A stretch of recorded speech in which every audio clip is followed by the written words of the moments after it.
kalau untuk teman-teman mungkin yang lagi nonton gitu, yang mungkin sedang di titik hidup yang, aduh, kok kenapa begini hidupku atau kenapa begitu hidupku. Nah, itu biasanya tuh adalah jawaban dari pertanyaan yang kita minta, request atau pertanyaan yang kita punya dari diri kita sendiri.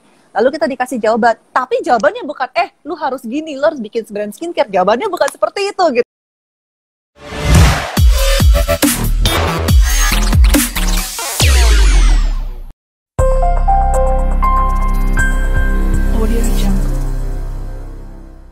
Buat teman-teman, hari ini kita akan live ya dengan Bu Dewi Kauw ya.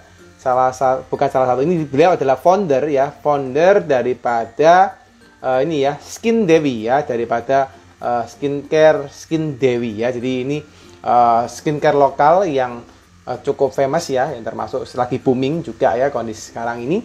Nah, ini beliau hari ini kita akan undang ya, kita beruntung hari ini kita akan berbincang dengan Bu Dewi ya, karena hari ini kita akan mengulik ya tentunya buat teman-teman gimana sih rahasia sukses daripada skincare Skin Dewi ini gitu ya, untuk memenangi pasar lokal ya, terutama dengan kondisi sekarang pandemik satu ya, dan kedua bisnis skincare juga cukup banyak yang sudah mulai bermain di sana, dan bagaimana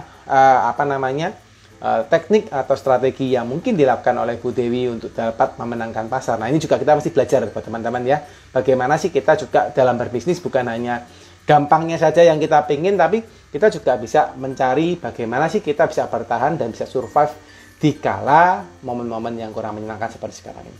Oke, ini saya akan undang Bu Dewi untuk masuk ya guys ya. Oke. Tapi Ibu asli dari bukan asli dari Bali ya, atau asli dari Bali mana? Oh enggak, asli Jakarta. Nah, asli Jakarta ya. Iya. Siap. Ini hari ini sih teman-teman, kalau di acara The Ngobis Bu, biasanya kita sebelum ngobrol soal soal ini ya, soal kisah hidup, kisah sukses gitu ya, maksudnya untuk gimana sih caranya Skin Dewi atau cara bisnis daripada narasumber itu bisa berkembang luar biasa. Mungkin teman-teman juga bisa tanya nanti Bu di dalam acara, terus juga mungkin bisa dapat insight dari Ibu. Nah, mungkin tapi sebelumnya kita biasanya pengen Bu, kalau kita bisa diizinkan nih ya Bu Dewi ya, untuk ngulik-ngulik nih Bu, untuk ngulik-ngulik kisah hidupnya Ibu, kok bisa sampai sukses sekarang gitu ya. Kalau dilihat sekarang kerennya tok kan masih ada kisah yang enggak enaknya Bu ya, kalau enaknya tok kan enggak mungkin, masih ada yang enggak enaknya. Nah, ini teman-teman pengen Bu, kalau misalnya diizinkan belajar dari Bu Dewi, gimana sih kisahnya hidupnya Ibu sampai bisa seperti sekarang. Itu apa boleh ya Bu Dewi ya? Boleh, silakan aja. Siap. Mungkin boleh Bu diceritakan Bu dulu, gimana sih Bu kisahnya Bu kok sampai akhirnya bisa buat bisnis skincare Skin Dewi ini Bu Dewi? Jadi awal mulanya untuk sebelum mulain Skin Dewi ya, maksudnya seperti itu ya? Yes, atau kisah apa nih, masih kecil atau gimana nih? Anything Bu, anything. Ini bebas Bu, kita cerita dari Ibu yang pengen diceritakan, monggo silakan. Oh oke. Kalau misalkan dibilang mungkin pas sebelum Skin Dewi dimulai kali ya, itu kalau berapa tahun yang lalu ya, sekarang 2021, anakku lahir 2014, oke, let's say 2013 dianggap. Kalau mungkin di tahun 2013, apakah ada rencana mau bikin bisnis skincare gitu misalkan? Jawabannya sih tidak gitu, karena sama sekali nggak dalam rencana lah, tidak dalam rencana hidup gitu. Memang dari dulu memang saya pingin gitu punya bisnis, tapi mau bisnis apa ya, bingung. Pernah lah coba-coba bisnis ini itu, jualan baju lah, jualan ini, jualan itu, ya bisnis kecil-kecil gitu, iseng-iseng gitu.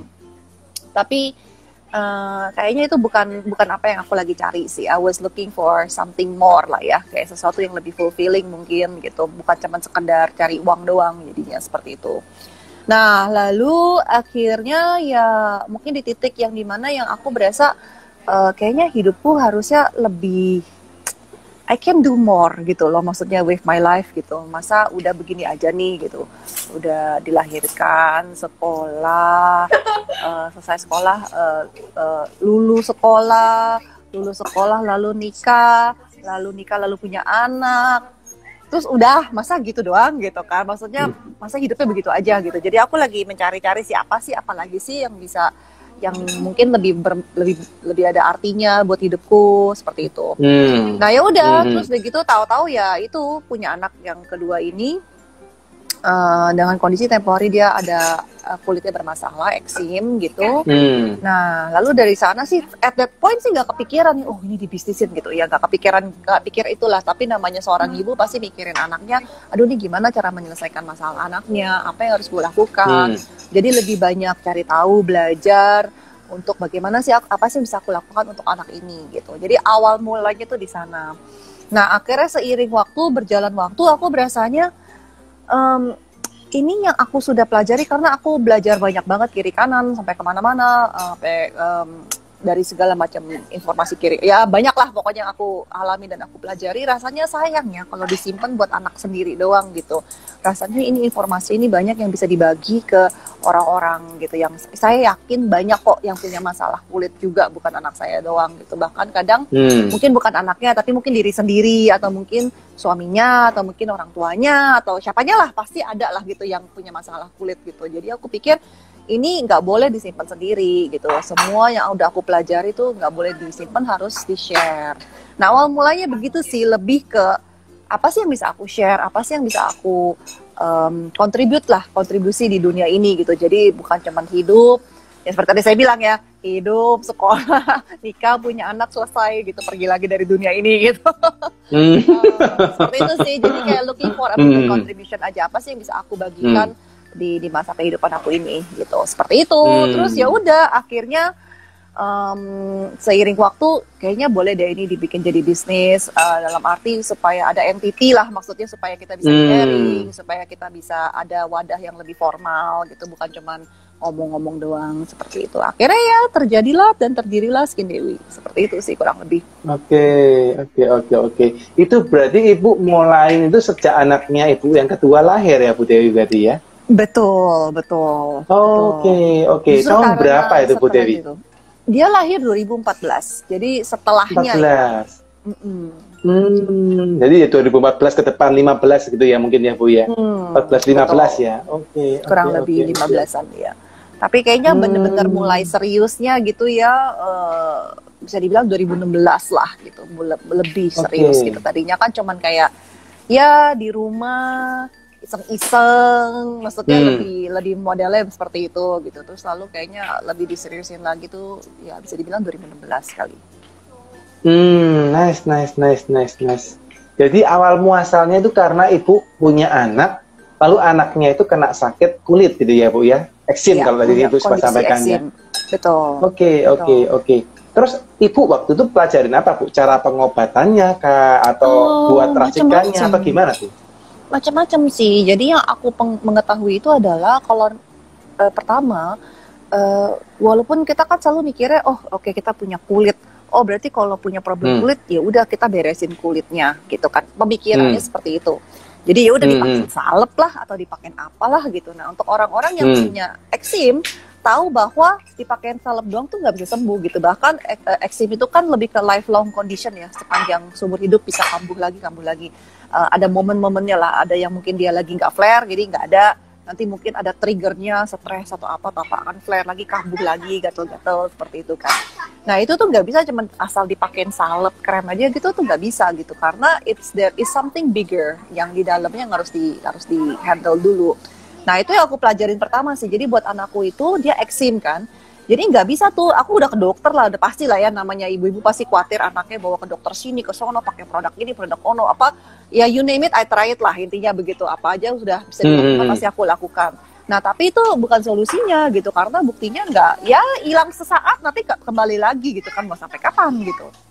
Nah dari sana akhirnya aku mulai pelajari hal-hal lain, ternyata kalau anakku kan namanya atopic dermatitis. Nah atopik itu artinya kan alergi.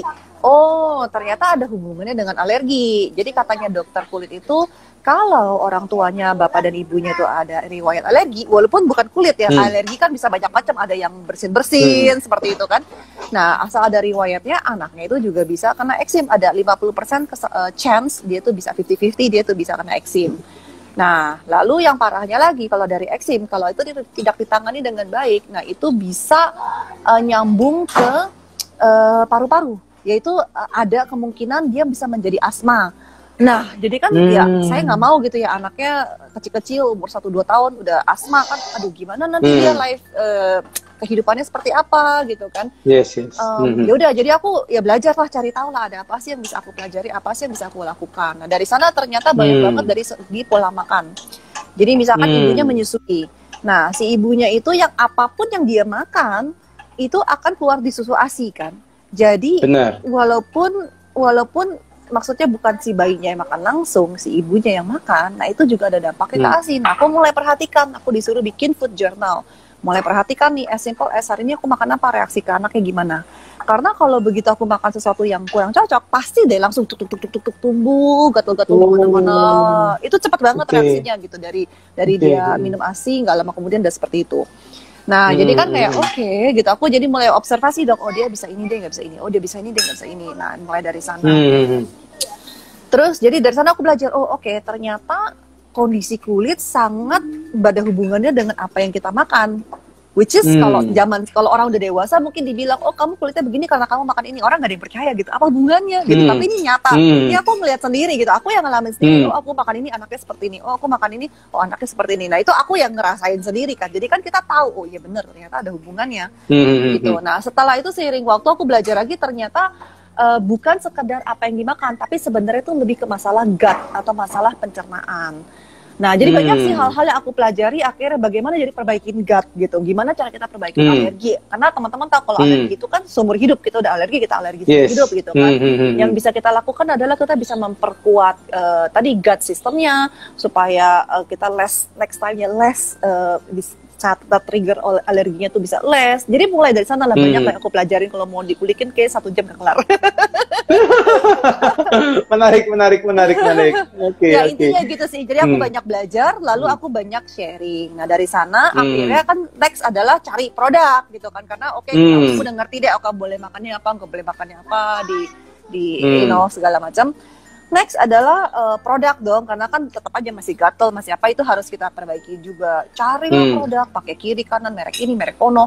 Pokoknya orang bilang, oh ini bagus, beli gitu kan. Sampai banyak banget tuh produk berjejeran di rumah nggak kepake, karena kalau nggak cocok gimana gitu, masa dipaksa pakai gitu kan. Nah, akhirnya sampai satu titik, aku lagi ke Jerman. Lalu ngelihat di sana itu banyak banget kayak di let's say tempat aku ke supermarket itu ada rak banyak banget dari gede dan dari ujung ke ujung gitu ya.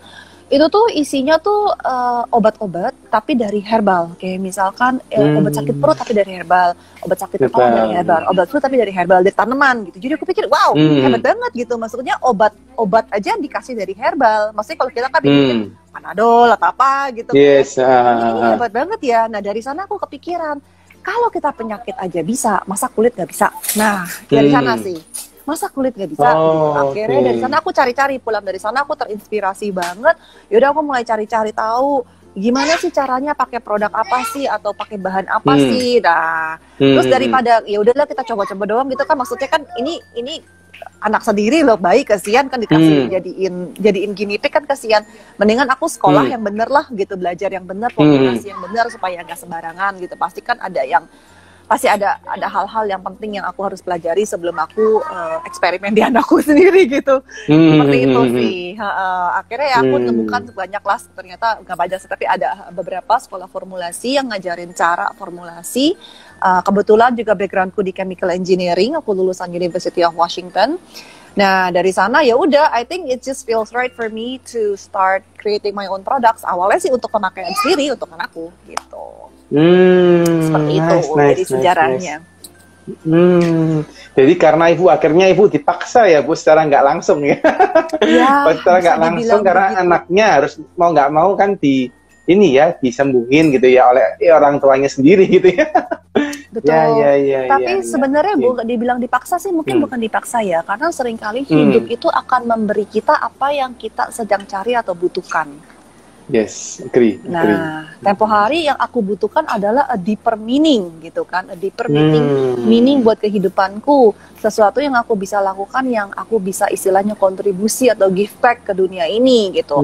Lalu ya udah dijawablah dengan pertanyaan seperti ini, which is aku dikasih problem yang aku harus solve gitu.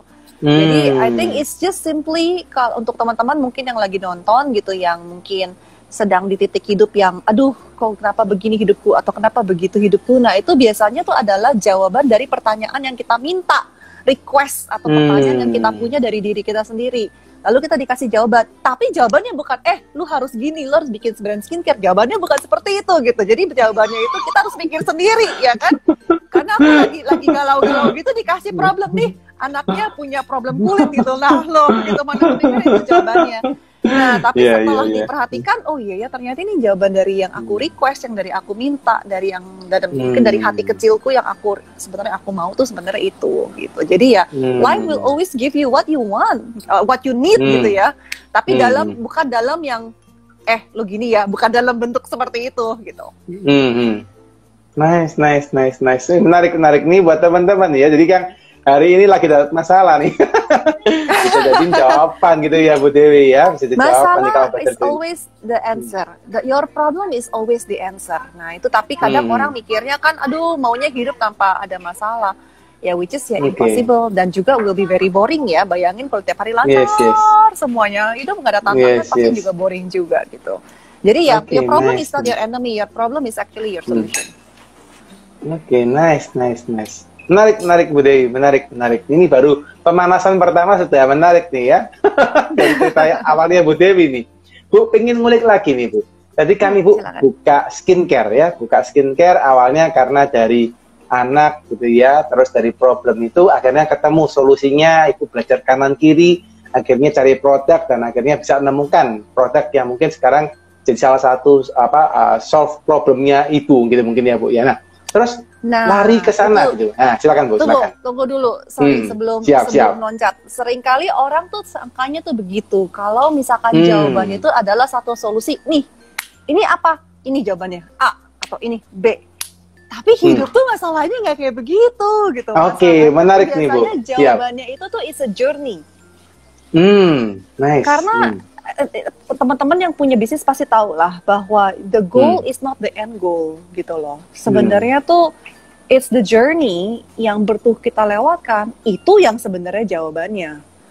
Jadi there is no such thing as a product, satu miracle product yang bisa menyelesaikan masalah kita atau one answer yang bisa menyelesaikan masalah kita, karena it's not about that. It's about the process. It's about the experience. It's about bagaimana kita menemukan diri kita sendiri mungkin dalam prosesnya, atau menemukan hal-hal lain di dalam prosesnya gitu. Jadi no, it's not about aku akhirnya jawabannya adalah aku menemukan satu miracle product, satu krim ini yang bisa menyembuhkan segala macam penyakit. No, it's not that. Oke, menarik. Bu, boleh nggak Bu diceritakan lebih mendalam nih Bu terkait apa yang barusan Ibu utarakan Bu? Mungkin kalau tidak terlalu secret gitu, mungkin kisah apa sih Bu yang Ibu ingin sampaikan ke teman-teman terkait dengan statement yang Ibu barusan sampaikan Bu, kira-kira? Yang mana nih? Aku belum. Yang barusan Ibu ngomong soal journey ini. Kan, nggak langsung ketemu nih. Nah, journey-nya apa nih Bu? Ini mungkin menarik nih untuk kita bahas. Oke. Jadi seringkali yang aku perhatikan adalah di mana orang struggle, dan termasuk diriku juga, adalah kita itu mencari sesuatu kayak misalkan, contoh gini deh. Misalkan kita tanya, what is your purpose of life? Misalkan gitu ya. Philosophical banget nih gitu. Kan kita pikir jawabannya, supaya lu jadi gini, atau supaya menciptakan ono gitu. Jadi kita pikir adalah satu titik jawaban yang di saat kita udah sampai titik itu, I fulfill, udah selesai berarti hidupku gitu. Tapi it's not like that gitu loh. It's really not like that. Memang salah satunya adalah let's say untuk menciptakan sesuatu atau menemukan sesuatu atau memulai sesuatu. Let's say itu adalah salah satu journey dari, let's say questionnya adalah your purpose of life gitu misalkan. But that is not the purpose. It's what you do in between yang itu yang menjadi the purpose. Jadi it's not so much kayak misalkan ada orang jadi guru gitu. It's not so much dia jadi guru itu purpose ya hidup. Jadi purpose-nya cuma jadi guru gitu. It's not that. Tapi it's everything in between, that's the purpose. Gitu. Jadi sama kayak tadi juga yang aku bilang. Jadi kayak misalkan tadi aku bilangnya apa sih? It's not about produk yang ditemukannya atau apanya gitu. Tapi it's everything in between-nya gitu. Jadi kayak contohnya dari sana adalah aku belajar banyak banget misalkan tentang bisnis dari orang yang tadinya cuman ya main-main, bisnis main-main lah ya, bisa call it bisnis main-main gitu. Dan akhirnya jadi belajar, karena I've never felt myself as a business person gitu. Even sampai sekarang pun juga kalau mau ngomong, oh ini businessman atau businesswoman gitu, aku berasanya really kayaknya nggak berasa gitu tuh. Oke. Cuma gitu ya, Wi? menjalani aja gitu kan, dijalani aja. Misalkan ada problem, ya udah di solve gitu. Kalau misalkan ada sesuatu yang harus dilakukan, ya udah dilakukan gitu. Ada sistem yang di setup, ya udah di setup. Ada yang perlu diimplement, jadi implement. Ada yang perlu di planning, ya udah di planning gitu. Tapi I never nggak pernah manggil diri sendiri tuh as a businessman or a businesswoman. Ya menurut aku, ya oke, I have a business, but not really a businesswoman sih sebenarnya. Oke. Nice. It's whatever in between lah, whatever in between yang aku belajar banyak banget gitu tentang bagaimana sih cara running bisnis, bagaimana sih cara running tim, bagaimana sih cara motivasiin karyawan, misalkan bagaimana sih how to lead and not control, how to lead and not manage gitu kan, how to inspire people around you, how to grow your business, how to grow your own limitation gitu, karena ternyata kalau bisnisnya mandek ya berarti kitanya yang lagi mandek. Jadi yang kita harus benahi diri sendiri, bukannya timnya yang diomelin terus. Gimana sih kok omset nggak naik gitu? Ya mereka nggak naik, berarti there's something wrong with you, not with them, but with you gitu. Jadi I learned so much about myself through the process of having a business. Nah, seperti itu sih. Nice. Bu, masih inget nggak, Bu? Dulu pertama kali start the business itu apa, Bu, yang dirasakan, Bu? Pertama kali startnya? Wah, pertama kali dirasakan, oke, let me think. Mungkin yang dirasakan adalah lebih ke, aku tuh nggak tahu ya, dari dulu itu selalu ada this drive atau this motivation yang what can I do to give back, what can I do to contribute. Jadi lebih ke, aku nggak mikirin kayak aduh gue cuannya berapa nih, gue jualan ini. It's not about that gitu, it's not about the money atau cuannya atau apa, it's never about that. Tapi aku tuh selalu mikirinnya apa sih yang bisa aku kontribusinya tuh apa di sini, apa sih yang bisa value-nya, apa yang bisa aku kasih, apa sih yang bisa aku lakukan untuk orang-orang ini gitu. Jadi lebih ke arah sana gitu loh. Jadi aku tuh selalu mikirin what problem yang bisa aku solve, apa yang bisa aku bantu orang tuh seperti apa. It's always there. Jadi kalau ditanya tempo hari apa yang aku alamin, ya itu sih lebih ke aduh gimana caranya aku bisa menjangkau orang lebih banyak gitu. Karena tempo hari kan aku mulai ini dulu sendiri, maksudnya basically nggak punya tim, nggak punya siapa-siapa, aku mulai sendiri di rumah sambil ngurusin anak gitu kan. Belum ada office, belum ada karyawan gitu. Basically literally everything I do from A to Z tuh semuanya sendiri sambil ngurusin anak dan segala macam gitu. Jadi ya Februari kendalanya mungkin kayak aduh gimana ya, ini paling bantu orang satu ya, aku satu orang bisa bantu berapa orang sih gitu. Misalkan orang konsultasi gitu, ya dengan dua tangan satu kepala aku bisa ngomong sama berapa orang sih gitu. Misalkan aku bantuin sehari 20 orang misalkan atau 40 orang misalkan. Ya udah mentok-mentoknya segitu aja. Gimana caranya aku bisa menjangkau lebih banyak? Gimana caranya aku bisa let's say menjangkau orang daripada 20 orang sehari misalkan 200 orang sehari atau bahkan 2000 orang sehari. How do I scale up? How do I reach more people supaya orang bisa mendapatkan value atau informasi yang sedang aku bagikan. So those are the things that I think about. Dengan limitasi aku sendiri gimana caranya gitu. Itu sih awal-awal mulanya lebih kendala ke sana sih tempo hari. Oke.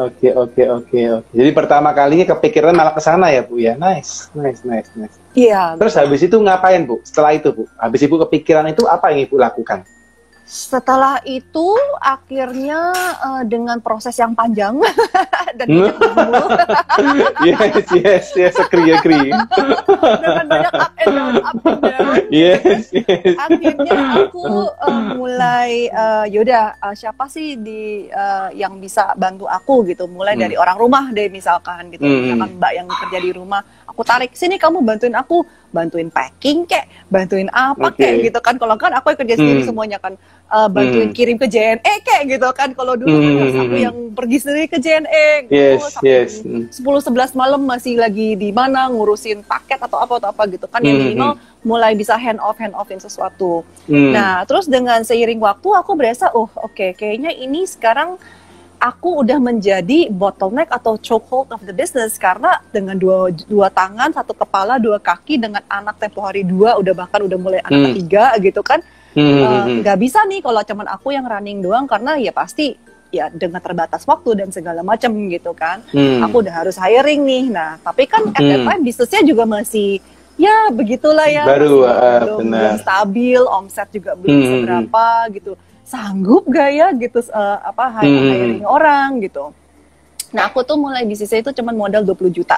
Jadi aku bukan dari kayak ini duit sekian banyak nih mulai bisnis gitu, enggak gitu. Jadi literally I build everything dari nothing lah, bisa dibilang seperti itu kan. Aku cariin duitnya lagi, aku cariin fundingnya, dan aku nggak ada loan atau nggak ada investment dari sampai sekarang ini juga masih nggak ada gitu kan. So how do I build it? Gimana caranya aku memutarkan uang yang ya pas-pasan 20 juta. Jadi untuk teman-teman yang bilang untuk mulai bisnis itu butuh duit banyak, itu bullshit ya guys gitu kan.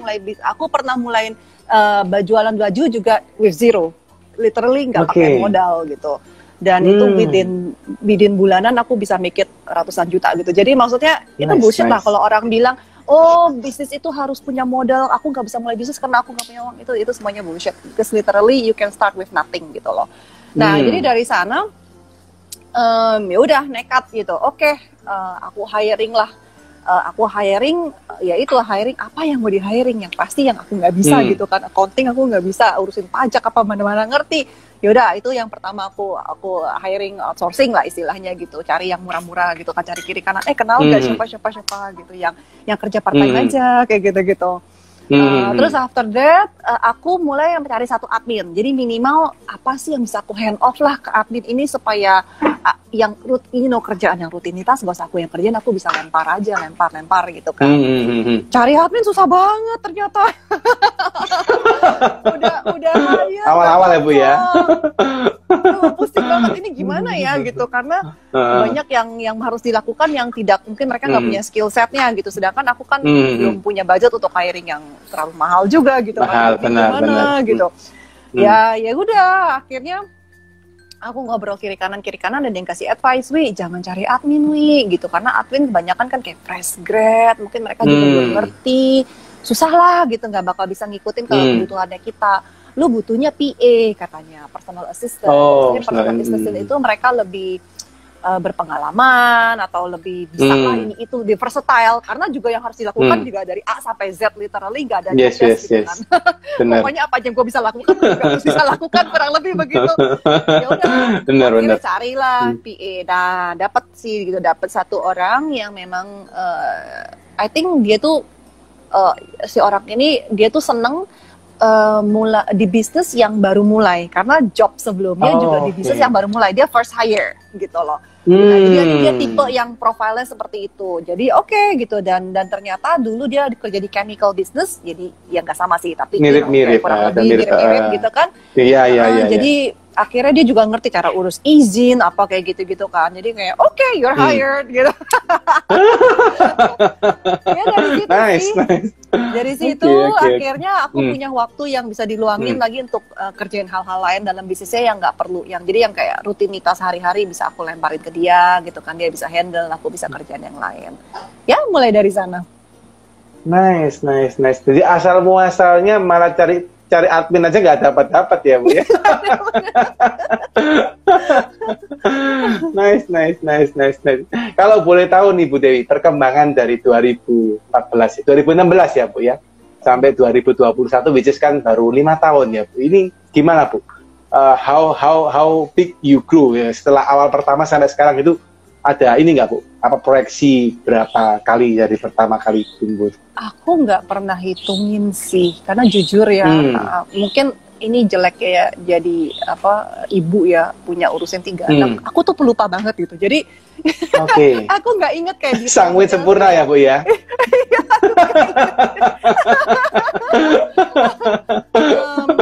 Iya beneran gak inget, ini bukannya nggak mau kasih tau, tapi beneran gak inget soalnya. Iya no worries Bu, no worries. Tapi kalau dari segi mungkin kalau dari segi karyawan ya dulu, let's say dari 1 karyawan which is the PA sekarang ini kita sekitar 20-an kurang lebih sih, sekitar. Nice.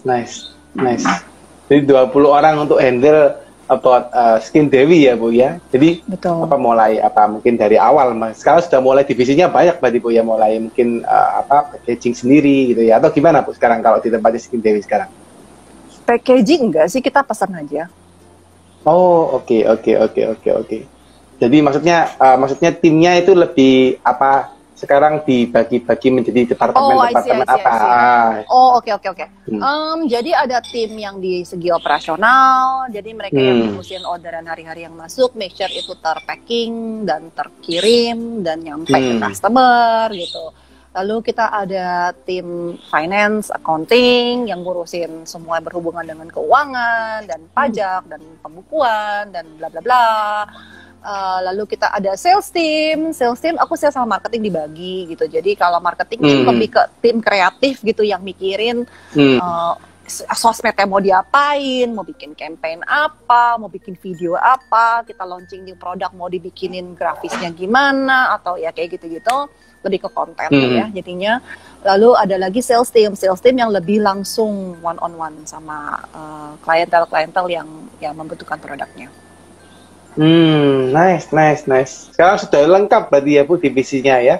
Ada sales team, ada divisi untuk finance. Hampir. Apa nih Bu yang masih kurang Bu berarti Bu? Kalau ada hampir berarti ada yang kurang nih. Masih lagi ini sih working on our creative team sih gitu. Jadi masih ada beberapa hal yang sedang kita ulik lah gitu. Tapi udah hampir lengkap. Ya. Siap. Bu Dewi, kalau misalnya di sini saya tanya terlalu mendalam, kalau merasa konfidensial nggak mau dijawab, nggak apa ya Bu? Kadang-kadang saya ini rada kepingin tanya gitu. Jadi takutnya pas terlalu dalam, Ibu boleh. Oke Pak, ini konfidensial gitu ya, juga boleh. Siap. Back tadi ya Bu ya, tadi terkait dengan meng-hire PA sampai akhirnya bisa menjalankan bisnisnya seperti sekarang dengan 20 orang tim dan kawan-kawan. Selama menjalankan berarti kurang lebih hampir 5 tahun ya Bu Dewi ya, 5 tahun ini ya. Itu apa Bu kesulitan yang Ibu rasa terbesar Bu, dalam membuat bisnis? Wow, kesulitan terbesar ya? Kalau kesulitan sih banyak. Yang Ibu rasakan. Oke, ya banyak pasti saya yakin dan percaya banyak. Yang terbesar aja deh Bu, yang terbesar aja deh. Terbesar, oke. Terbesar, coba aku pikir dulu. I think kesulitan terbesar buat aku adalah karena begini loh, aku sudah menyadari, untungnya menyadari lebih cepat sih, agak cepat, bahwa kalau sampai bisnisnya nggak growing, itu artinya akunya pun tidak growing. Jadi biasanya kalau ada kesulitan yang besar, itu karena akunya yang harus berubah, atau mungkin mindsetnya harus dirubah, atau mungkin cara pikir atau cara kerja atau something in me yang aku harus rubah dulu, baru itu termanifestasi di bisnisnya gitu. Karena kalau enggak kan, kalau leadernya aja nggak bisa arahin, gimana yang lain yang ngikutin gitu kan. Jadi I think the biggest challenge adalah yaitu aku punya growth process itu tuh banyak banget. Dan juga ada yang disebut tuh namanya mungkin growing pain istilahnya ya gitu kan. Di saat kita growing itu kan kayak mungkin kalau anak kecil tiba-tiba gede, pas pagi mau tinggiinnya kan kadang badannya suka sakit-sakit, tulangnya sakit-sakit. Nah mungkin seperti itu gitu. Tapi ini dari segi mungkin psikologinya atau segi spiritual atau segi lebih ke arah sananya gitu. Jadi ada segi emosi juga gitu kan. Jadi ada banyak hal yang aku harus dibenahin, harus diperbaiki dalam diriku itu. Nah itu prosesnya itu yang paling susah biasanya gitu, karena banyak hal banyak banget gitu. Kayak aku kasih contoh aja, kayak misalkan tadi aku cerita ya bahwa aku tuh kepingin membantu orang yang banyak, misalkan contoh SMA. Misalkan, let's say kita punya campaign namanya 1 Million Acne Freedom. Jadi itu kebetulan, bukannya disengajain gitu, tapi memang dari awalnya itu di saat Skin Dewi dibentuk itu banyak orang yang jerawatan itu attracted ke Skin Dewi gitu ya. Padahal kita nggak yang awalnya kita jual produk jerawat gitu, enggak, sebenarnya sama sekali enggak. Juga. Tapi yang datang kok orang jerawatan terus gitu kan. Lalu akhirnya iya aneh banget, jadi ya udahlah, when life give you lemons ya you make lemonade gitu kan istilahnya. Iya. Tempo hari aku tuh lagi dengerin salah satu interviewnya Oprah, and it was so inspiring karena dia lagi ngomong tentang, I forgot judulnya apa, tapi dia lagi ngomong tentang gimana sih cara kita bisa give back, bagaimana sih caranya kita bisa intinya kayak give more value, apa sih yang kita bisa lakukan dengan baik yang mungkin orang lain butuhkan, kayak gitu-gitulah. Aku dipikir, apa ya, terus aku kayak pikir, oh iya ya, banyak orang yang ke kita itu mereka jerawatan, bahkan banyak yang udah jerawatan belasan tahun, puluhan tahun, akhirnya sembuh gitu. Jadi Mungkin ini sesuatu yang bisa jadi istilahnya sesuatu yang aku give back lah gitu. Jadi bukan istilah jualan doang, tapi aku ada make an impact dalam kehidupan orang, bisa membantu life kehidupannya orang, maksudnya lebih ya at least make some changes in their life gitu kan, maksudnya secara positif tentunya. Nah, jadi dari sana akhirnya aku pikir oke, ya udah deh gitu, aku lebih fokus untuk memberi edukasi tentang acne ini. Karena acne ini jerawat, bukannya sekedar jerawatan dia udah pakai aja obat jerawat gitu. Kalau memang iya itu jawabannya, udah nggak ada orang di dunia ini yang jerawatan. Dan buktinya orang bisa jerawatan sampai tahunan, belasan tahun, kadang sampai puluhan tahun. Ada yang dari remaja jerawat udah umur 40 tahun aja masih jerawat. Bayangin tuh jerawatnya berapa puluh tahun gitu kan. I'm sure mereka bukannya malas cuci muka, bukannya mereka nggak urus, bukannya mereka nggak ke dokter. They did everything. Bahkan you name it, they done it gitu. Disuruh treatment, disuruh laser, disuruh ini, apa mereka udah melakukan semuanya. Tapi kenapa masih datang terus? Ya itu, karena there is something more yang harus diketahui, yang harus mungkin mereka lebih aware. Yaitu dari secara sistem badannya, secara holistiknya, tadi dari masalah pencernaan, dari hormon, dari ada banyak hal yang harus diketahui dulu baru bisa menyelesaikan masalah si jerawatnya. Nah, itu menjadi aku punya campaign. Nah, masalahnya adalah aku tuh dari kecil tuh pemalu. Oh iya, Bu? Iya. Iya. Oke. Iya, aku introvert dan aku pemalu. Jadi for me untuk reach out ke orang, ngomong ke orang, it's so not me gitu loh. Aku tuh tipe yang di belakang layar aja deh, atau ngumpet di mana aja deh gitu. Karena yang biasanya di keluarga tuh aku yang paling diem, yang paling pemalu. Jadi it's not easy ya kan untuk melewati ini, kayak aduh gue harus bikin video gitu. Kayak kayaknya painful banget gitu.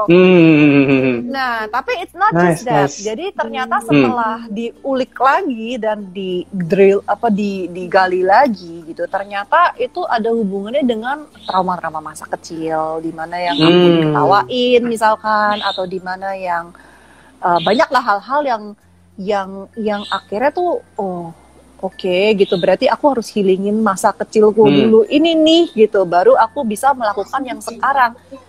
Sedangkan kan udah ada puluhan tahun punya trauma dan sakit hati dan apa di masa kecil, banyak lah gitu yang hidden inner child trauma apa segala macam, yang itu aku harus benahin.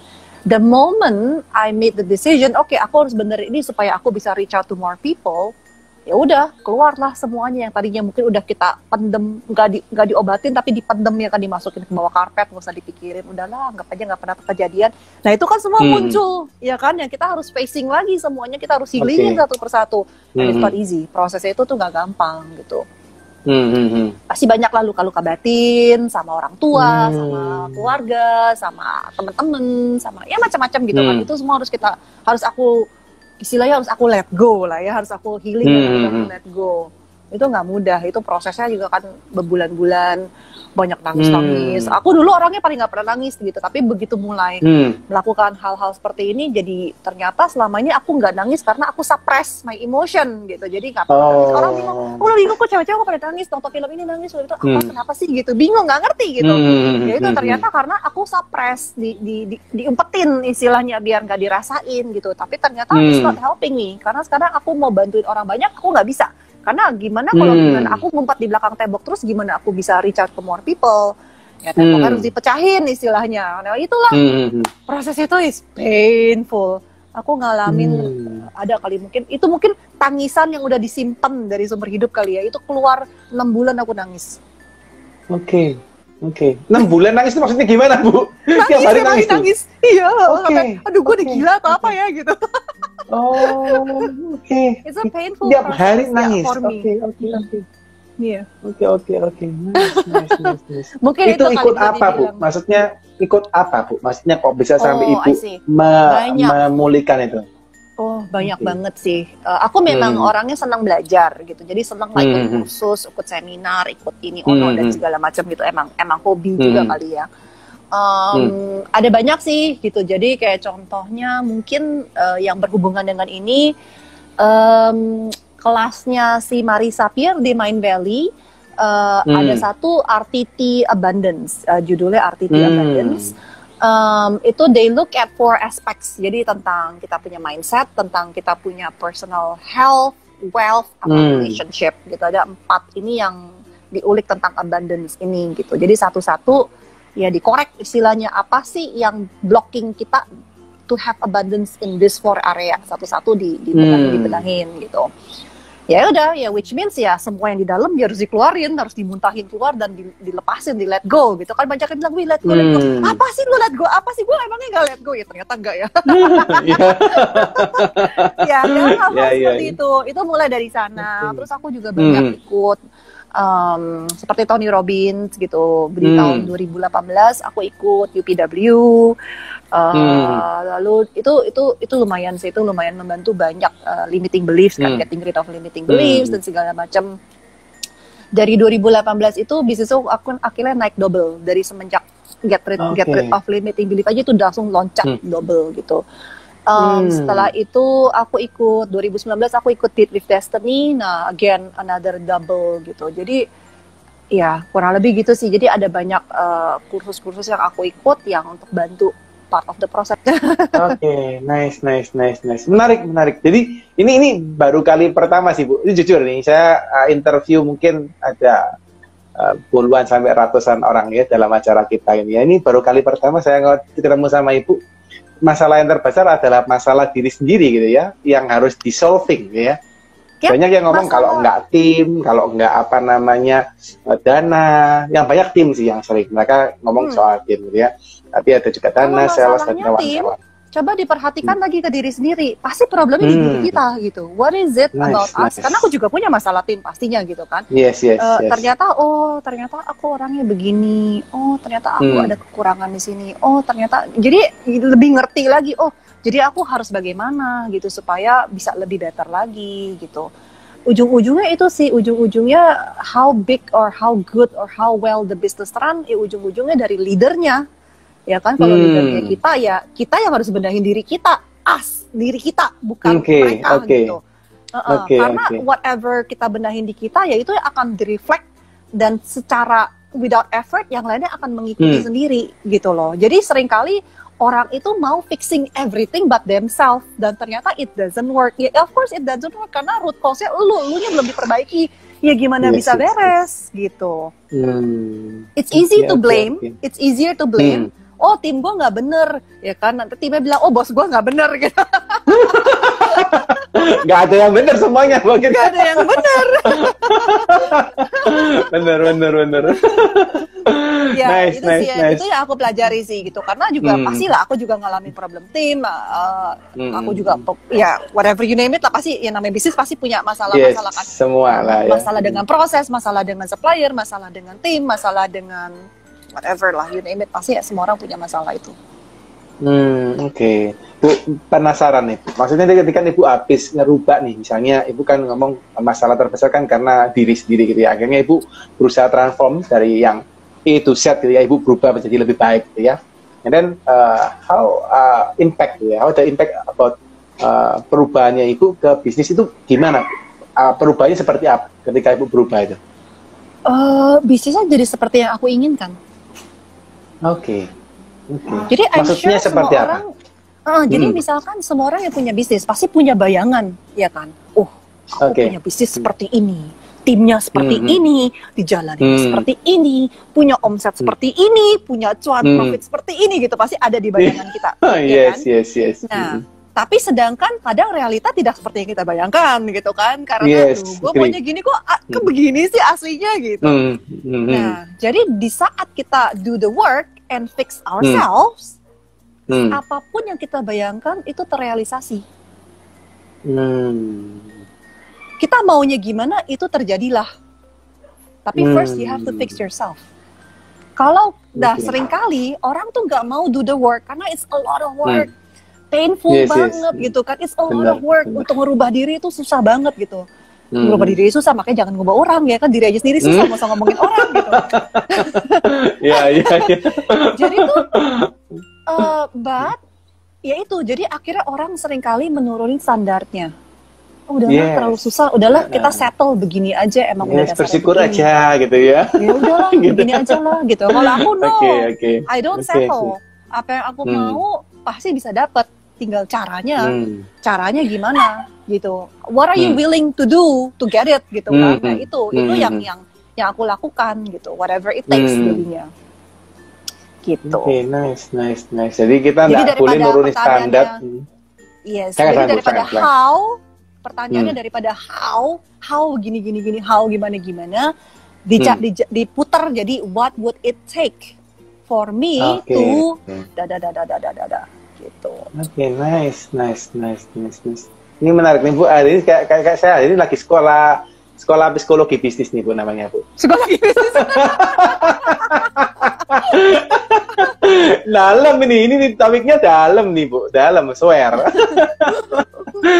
Oke. Ini pada beberapa pertanyaan juga ya Bu ya, sorry. Tapi oke, sebelum teman-teman tak tanyain ya, saya masih belum puas. Saya pengen tanya lagi satu nih. Mohon maaf ya Bu, kalau moderatornya saya soalnya kepo Bu. Kepo itu maksudnya pengen tahu gitu ya. Karena setiap orang sukses itu saya senang banget kalau dengar tuh punya point of view-nya beda-beda. Dan ini amazing banget. Saya dengar point of view-nya Ibu dari pertama kali 15 menit pertama sudah beda tuh point of view-nya ya, sampai sekarang keren ya. Ini satu lagi Bu, sebelum saya nanyain yang teman-teman ya. Ibu sebagai wanita gitu ya, which is nggak gampang gitu. Menurut saya sebagai womanpreneur itu satu hal yang amazing menurut saya. Karena saya sebagai manpreneur itu ya Bu, itu aja sudah pusing gitu ya. Mirip Ibu yang ngomong tadi apa kayak gitu ya. Sales lah apa semua dipikirin, semua itu juga pusing. Dan ya maksudnya kalau seandainya kita sebagai woman gitu kan, itu juga ada child. Maksudnya Ibu punya anak yang harus dididik juga. Itu gimana Bu? Ibu bagi waktunya antara bisnis and then your child, how do you manage your time?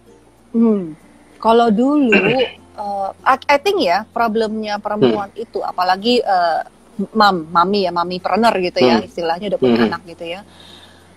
Problemnya itu adalah we feel guilty all the time, feeling guilty. Jadi di saat kerja, mungkin ini bukan cuma planner tapi mungkin wanita karir juga gitu yang punya anak moms ya. Yes. Karena di saat kita kerja, we feel guilty. Aduh, harusnya gue di rumah nih temenin anak atau jagain anak atau urusin anak gitu. Ada feeling guilt yang mungkin laki-laki nggak merasakan itu karena mungkin women lebih nurturing kan, maksudnya anak-anak lebih kayak mami lebih ke arah sana gitu, apalagi masih kecil, mungkin kalau udah gedean udah beda. Tapi kan karena anakku juga masih kecil-kecil gitu kan, jadi masih yang butuh banget itu kan si ibunya ini gitu. Jadi awalnya itu ya aku melakukannya adalah aku work from home gitu, jadi bisnisnya itu di rumah, kantornya itu di rumah. Supaya apa ya, supaya aku nggak usah keluar-keluar, jadi kurang lebih ya Jakarta kan macet ya, kita udah menghemat waktu, nggak usah bermacet-macet ria gitu kan. Melek mata tinggal keluar kamar ya udah kantor istilah, jadi aku pakai kamarku atau kamar mana yang living room. I think at one point tuh sampai semuanya sih basically kayak kitchen, meja makan, you name it, semuanya tuh udah jadi ruang bisnis. Sampai suamiku bercanda, ini udah harus sewa rental deh katanya. Sudah dokumen di mana-mana Bu ya. Udah gak bisa dipakai kan, pakai buat kantor. Jadi I think it started with that. Apalagi untuk mami-mami yang punya anak masih kecil ya, susah untuk dilepaskannya kan gitu, maksudnya ya gitulah. And then the feeling of guilt gitu di saat kita kerja, anak gimana. Jadi at least being home ya, enaknya jadi planner itu kan kita bisa ngantor di mana aja, istilahnya kita mau bisnis di rumah juga bisa gitu kan. Ya itu, jadi I think that's one of the good thing. Jadi you are present juga, at least ada emergency kita ada di tempat juga. Ada di saat dimana yang misalkan lagi nggak ada suster atau apa, kita masih bisa urus sambil urus anak. Misalkan at one point aku nggak punya driver, jadi aku yang sambil jadi driver juga gitu kan. Ya itu sih. Nah, cara bagi waktunya gimana? Dulu aku struggling banget with this gitu, karena apalagi bisnis baru mulai, karyawan belum banyak, harus banyak yang kita lakukan sendiri gitu kan.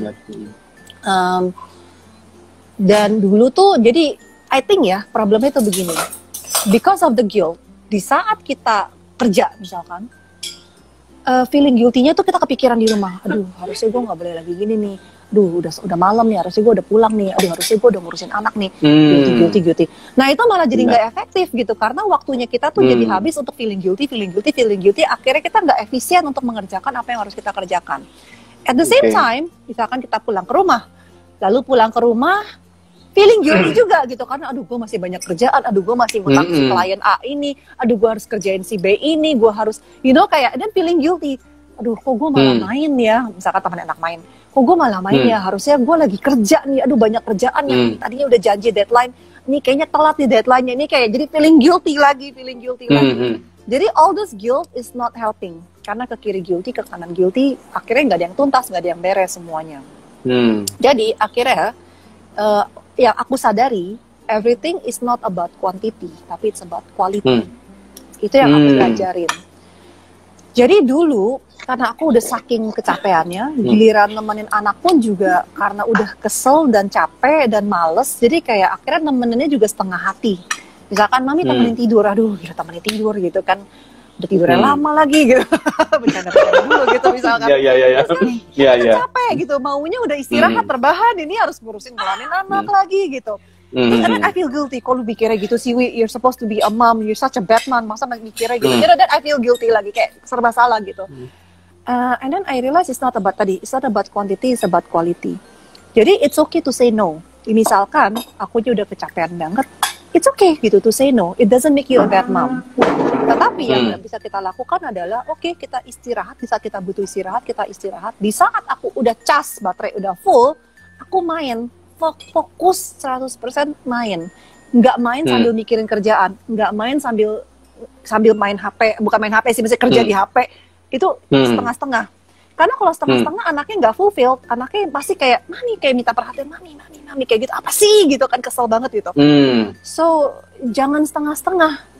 Waktunya main, dedikasikanlah main. Waktunya temenin, dedikasikan waktunya temenin. Waktunya kerja, dedikasikan kerja. Jadi udah nggak usah dipikirin. Dan ternyata ini it works. Karena kalau anak temenin main, anak tuh bosanannya tuh cepat banget. Dia ngajakin main. Paling kalau emang bener kita full main ya, berapa lama sih? 10 menit, 15 menit, setengah jam. 1 jam lah mentok. Misalkan masih bayi atau umur balita 2 tahun, 3 tahun, mereka juga nggak nyampe 1 jam juga udah bosen gitu. Udah, istilahnya mereka haus, udah diisiin air, udah penuh, udah gitu. Mereka udah, oke, gue udah diisi, udah di-recharge, udah cukup, udah penuh baterainya. Nah, di saat mereka udah penuh, kita pun juga udah tenang, karena kita mau rong-rongin terus juga anaknya juga udah gak minat, mungkin dia udah ngantuk, dia mau tidur atau apa, ya dia mau ngapain kayak gitu misalkan. Jadi we can use the other time untuk fokus ke kerjaan gitu loh. Jadi gak setengah-setengah, dan aku berasa, oh ternyata ini it works gitu. Itu sih, jadi quality over quantity. Kalau dulu kan pikirannya kan, oh harus dibagi atau gimana. It doesn't work gitu loh. Karena percuma, aku belain 3 jam, 5 jam main sama anak, tapi kalau kitanya nggak fokus dan kitanya sambil kerja, sambil main HP, sambil jawabin ini, sambil percuma. Mau 10 jam juga percuma gitu. Anaknya pasti masih rongrong terus. Kayak akhirnya kita kesel sendiri. Gila lu maunya apa sih, udah gue temenin dari tadi gitu. Kita jadi kesel sendiri. Yes, I'm not talking about you.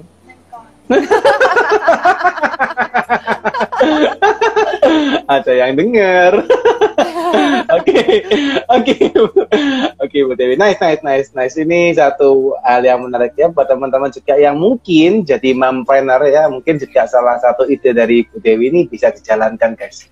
I think it's a good insight ya buat teman-teman ya. Oke, kita lanjut ke question ya teman-teman ya. Saya nggak mau habisin waktunya Bu Dewi terlalu banyak. Jadi kalau bisa kita 1 jam kita akhirin ya. Jadi teman-teman boleh tanya. Saya batasin hanya mungkin 2-3 pertanyaan. Ini dari pertanyaan pertama dulu dari MTN Tiana ya. Ini pertanyaan gini Bu Dewi. Ci Dewi, apakah ada mimpi-mimpi di Skin Dewi yang belum terwujud? Dan apakah sudah puas dengan pencapaian Skin Dewi sampai saat ini? Oke. Impian yang berwujud banyak dong. Wah, mantap nih. Apa nih, Ci? Ayo, apa nih Bu Dewi? Silakan. Kalau boleh share ya, Masih banyak lah. Jadi aku tuh salah satu goal mungkin yang belum tercapai adalah jadi gini. Pernah satu titik itu aku lagi, nggak inget ya traveling kemana ya, I forgot, somewhere lah, pokoknya lagi traveling somewhere, and then lagi transit, lagi nunggu, biasa transit kan nunggu, bosen jalan-jalan, liatin duty free gitu kan, temporary atau di negara mana. Terus gitu aku pikir, wah one day nih ya, Skin Dewi ini ada nih di seluruh dunia, mau ke dunia kemanapun juga kita traveling, ada di berbagai macam dunia global istilahnya, ada di duty free, ada di mana-mana gitu ya. Itu masih belum tercapai. Itu tadi 1 million active freedom itu juga salah satu juga goal yang masih dalam proses gitu ya, karena I'm sure it's not an overnight goal juga gitu. Ya sih, jadi mungkin kata-katanya belum tercapai, tapi mungkin masih dalam proses. Nice.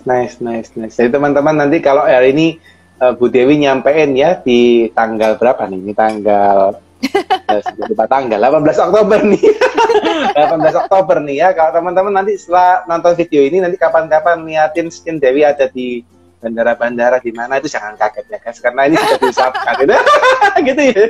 Gitu ya Bu Dewi ya. Sudah diucapkan biasanya kan jadi kenyataan. Apalagi ini live gitu ya. Apalagi ini live nih, pasti jadi kenyataan Bu Dewi. Banyak soalnya. Tapi menarik sih, karena Dewi barusan sampaikan ya, nggak menurunin ekspektasi, tapi gimana sih gitu ya, dengan kita sendiri berubah dan pasti kecapai. Talk chat. Oke, teman-teman kalau ada yang mau tanya lagi silakan. Kalau ada yang mau tanya ini, nanti ada 2 kok satunya hilang ya. Apa saya kehapus dia? Saya enggak deh. Oke. Kalau ada yang mau tanya silakan ya teman-teman ya. Oke, sambil ini Ci Dewi mungkin ini sudah hampir 1 jam. Saya enggak enak kalau kita mengulik lebih lanjut lagi, karena saya ini biasanya kalau ngulik-ngulik lama Ci. Takutnya Ci Dewi ada kegiatan juga dengan anak, dengan keluarga ya di Bali. Mungkin ini aja pesan-pesan gitu Ci, untuk mungkin teman-teman gitu ya, terutama teman-teman sekarang kan ada sebagian gitu ya yang juga, kalau tadi kita lihat di kondisi corona ini kan mereka juga mungkin juga mengalami suffer gitu ya. Mungkin omsetnya turun gitu ya, atau mungkin bahkan sebagian juga ada yang sampai kolaps gitu ya. Kemarin saya ada kebetulan ada satu YouTube sendiri gitu ya, ada satu YouTube sendiri gitu ya yang membahas, tapi bukan di consulting ya, di Siddhartha untuk YouTube saya sendiri itu kita bahas soal bisnis dan perpajakan. Dan ada juga yang beberapa yang ngomong gini, kok gimana nih kok kalau bisnis sudah tutup bangkrut terus diapain gitu ya, karena di YouTube saya sekilas aja gitu ya. Dan I think kondisi seperti ini pasti juga banyak teman-teman kita yang mengalami hal seperti itu. Nah, mungkin apa nih Ci, kalau dari Ci Dewi semangat yang pengen ditularkan sama teman-teman Ci Dewi, silakan. Nah, jadi yang seperti tadi saya bilang gitu, makanya jangan berpaku sama end goal kayak punya satu produk atau punya satu bisnis gitu, karena it's not about that. Bisnis bisa naik bisa turun, tetapi semua wisdom yang udah kita pelajari, semua pengalaman-pengalamannya, itu semua tuh sudah kita dapat, itu tuh nggak bisa hilang gitu. Mau bisnisnya sekarang nggak ada karena pandemi atau karena ya mungkin karena kadang maybe bencana alam, can be anything gitu kan. Tapi nobody can take your experience, nobody can take away kalian punya wisdom, kalian punya itu semua tuh itu di kita. Jadi makanya jangan stuck on the business atau jangan stuck on itu mencapai sekian, itu jangan itu, tapi prosesnya itu loh gitu. Aku mau quote satu orang ini yang she said something yang menurut aku kayak wow banget. Tempori lupa lagi bahas soal apa. Dia bilang gini, jadi dia itu dia dalam VC ya, jadi dia banyak invest di bisnis gitu kan. Jadi dia bilang gini, salah satu faktor dia menginvestasi di bisnis adalah dia melihat foundernya. Yang dia lihat adalah dia bilang gini, bisnis ya karena pandemi atau apa bisa hidup bisa mati, it's true. Tapi a winner will always win. Itu kata-katanya bagus banget. A winner will always win. Terus aku pikir, wow, iya ya. Jadi misalkan contoh gitu ya, let's say karena pandemi bisnisnya terganggu karena nggak bisa operasional, harus tutup dan bla bla bla gitu karena regulasi dan segala macam gitu. But you as the owner, as the founder, if you are a winner, and I'm sure everybody is a winner, teman kita kadang harus gali lebih dalam lagi aja, yes, agree. temuin winning spiritnya itu, ya kan? Jangan menaruh identitas kita dengan kesuksesan bisnisnya kita, ya kan, itu semua harus dibuang dulu. Look within yourself, carilah winnernya itu, pasti ketemu ide-ide lain untuk pivot, untuk banting setir, or even ganti bisnis, or whatever you need to do gitu, untuk survive. Because a winner will always win. Jadi aku ada satu example, tapi mungkin aku takut nggak enak karena ini ngomongin bisnis orang lain, tapi it's a good example, tapi mendingan jangan deh. Ntar nggak enak. Kasih XX aja Ci, kalau boleh Ci, kasih XX. Oke. Jadi ada satu bisnis, tapi kalau aku ngomong soalnya orang tahu kayaknya. Gitu ya. Jadi, misalkan contoh deh ya, contoh gitu, ada satu bisnis ini yang aku wow banget gitu, dia in the restaurant business ya kan, namanya pandemi, semua orang restoran banyak lah yang terganggu gitulah. Yes. Tapi ya itu, because a winner always win, langsung banting setir. Apa yang bisa kita lakukan sih selama pandemi ini? Ya udah, bikin produk baru, bikin produk yang frozen food yang bisa dijual gitu kan, yang orang bisa makan di rumah seperti itu. Jadi dia bikin brand baru, dia bikin makanan baru. Lalu not just that, dia akhirnya mikirin gimana kita bisa menggunakan frozen food ini lalu kita gedein. Jadi bisnis yang lama itu B2C. Karena kan ya restoran, retail gitu kan. Yes. Jadi dengan yang frozen food ini, dia bisa bikin B2B. Akhirnya dia develop lah produk yang dia bisa masukin ke B2B. Akhirnya dalam masa pandemi, di mana yang satu mungkin bisnis yang agak ada penurunan, bisnis barunya ini ada kenaikan. Karena dia bisa supply hal-hal atau dia bisa masuk ke bagian yang berbeda. Which I think is itu amazing banget gitu. Karena dari sana begitu ada mulai mulih lagi gitu kan, maksudnya bisnis PSBB-nya udah mulai mereda dan segala macam kan, restoran mulai jalan lagi. Sekarang dua-duanya jalan bisnisnya. Itu luar biasa. Nice. Itu luar biasa banget gitu. Dan mereka ya akhirnya growing-nya tetap terus gitu. Itu luar biasa. Ini baru satu contoh aja, tapi ada banyak kok contoh-contoh lain, kayak contohnya di luar negeri deh ya, ini aku kasih contoh. Di satu panjang jalan ini agak aku ngomongin restoran lagi, bisnis, contohnya bisnis restoran. Di satu sepanjang jalan ini ada 2 restoran, let's say restoran Itali deh, restoran Itali. Begitu pandemi kan dibilang sama government gak boleh orang makan masuk bla bla bla, jadi kan yang ya tutup gitu. Nah yang satu mengeluh gitu, gimana nih kita tutup, gimana nih kita jualan, gimana nih bla bla bla bla, dari ngeluh. Nah yang satu lagi langsung puter otak, pakai kreativitas. Oke, kita nggak kasih orang masuk makan, berarti di luar boleh dong, ya kan? Jadi dia renovasi sedikit, dia pergi beli ya sedikit ya reno lah ya gitu. Ya, lalu dia bikin jadi kayak sistem drive-thru jadinya. Jadi ada satu jendela yang dia reno kecil, makan ya mungkin ada keluarin modal sedikit gitu, nggak seberapa, dikasihin ada tempat tutup, pokoknya ada orang bisa drive-thru dari window-nya ini. Dan akhirnya yang satu bisnis itu tutup, dia drive-thru-nya jalan. Akhirnya masa pandemi, yang satunya bangkrut, dia malah naik lebih rame lagi daripada sebelum pandemi. Nah itu, jadi a winner always win gitu loh. Banyak kok cara untuk kita banting setir, untuk apa gitu. Tapi balik lagi, mungkin yang pesan terakhir yang aku mau sampaikan adalah, di saat kamu stuck gitu, di saat teman-teman stuck, always ask yourself, kenapa sih gitu, kamu mulai bisnis itu untuk apa? Karena sometimes it doesn't matter gimana itu terwujudnya. Jadi nggak harus dalam bentuk yang kamu harus dalam bentuk A. It doesn't have to, asalkan purpose-nya terfulfill, tapi dalam bentuk B, go for it gitu loh, banting setir, jalanin B. Jadi nggak usah kekeh kalau A udah nggak jalan, paksain di A gitu. Ya karena kan kadang kepentok dengan ya itu tadi ya, misalkan ya hal-hal yang beyond our control lah, seperti itulah. Itu sih. Jadi itu yang aku ngelihat dan aku pelajari juga, yaitu balik lagi dari diri sendirinya lagi gitu. Apakah ada psikologi kita yang harus kita rubah? Apakah ada mindset kita yang harus kita rubah? Banyak lah gitu yang itu sih yang I think yang harus menjadi semangat gitu. Tapi first, before you get there, keluarin dulu identity kamu dari your business, keluarin dulu your identity dari yourself, net worth, punya uang seberapa atau apa.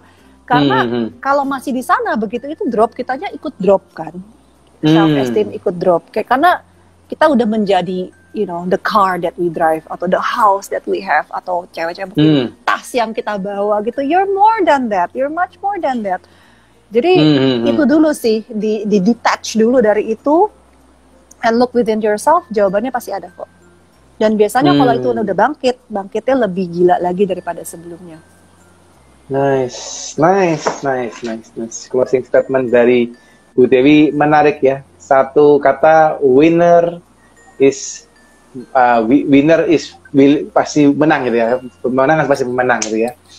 Di pemenang pasti pemenang. Di teman-teman yang mungkin ngalamin hal apapun sekarang gitu ya. Winner is always win. Jadi teman-teman nggak usah pusing. Yang penting harus kreativitasnya dipakai gitu ya. Nggak boleh menyerah ya. Karena kalau teman-teman setiap kita pasti punya masalah gitu ya. Setiap pembisnis pasti punya masalah. Apapun itu, bisnis besar, kecil, super besar gitu ya. Kalau kemarin juga ketemu macam-macam orang, itu pasti teman-teman juga akan tahu bahwa setiap bisnis pasti punya masalah ya, termasuk Anda, termasuk Bu Dewi juga hari ini yang sharing luar biasa guys ya. Mulai dari awal ya sampai akhir mau closing aja statementnya keren-keren banget, dan kita belajar bukan cara tekniknya guys ya. Karena bisnis kalau kalian belajar teknik itu ya sama aja lah gitu ya. Mau cari rekrutmen ya caranya gitu-gitu aja gitu.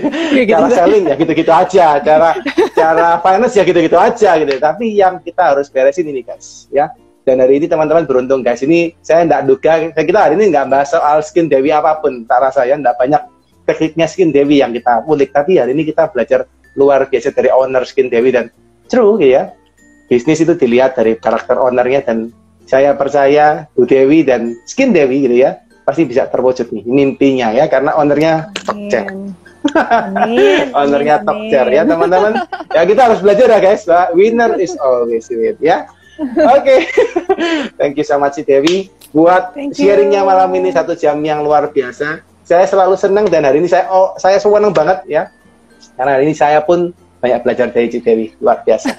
Ya, dan thank you buat waktunya, sempat-sempatin buat kita di tengah kesibukannya sama teman-teman ya. Teman-teman yang happy kasih jempol, yuk mana jempolnya ya, yang merasa diberkatin, yang merasa dapat insight kasih jempol guys. Ya kita hargain hari ini 1 jam ini ilmu yang sorry ya guys, nggak bisa kita bayar lah. Ya kita nggak maksudnya bukan bisa kita bayar. Ini nggak ternilai gitu ya, karena kalau teman-teman mungkin ketemu sama Dewinya sendiri, mungkin belum tentu Dewinya punya waktu gitu ya. Dan hari ini kita di live ya. Very happy hari ini ini ya Dewi, dan hari ini acaranya kita akan simpan di IG Live kita, dan juga akan kita publish di YouTube. Jadi teman-teman kalau misalnya mau lihat lagi silakan, mau di-share juga buat teman-temannya yang lain juga silakan. Thank you Dewi sekali lagi. Thank you selalu diberkati Dewi, selalu sukses dan selalu sukses happy, selalu ya. juga di consulting. Thank you Thank you, bye bye. Good night.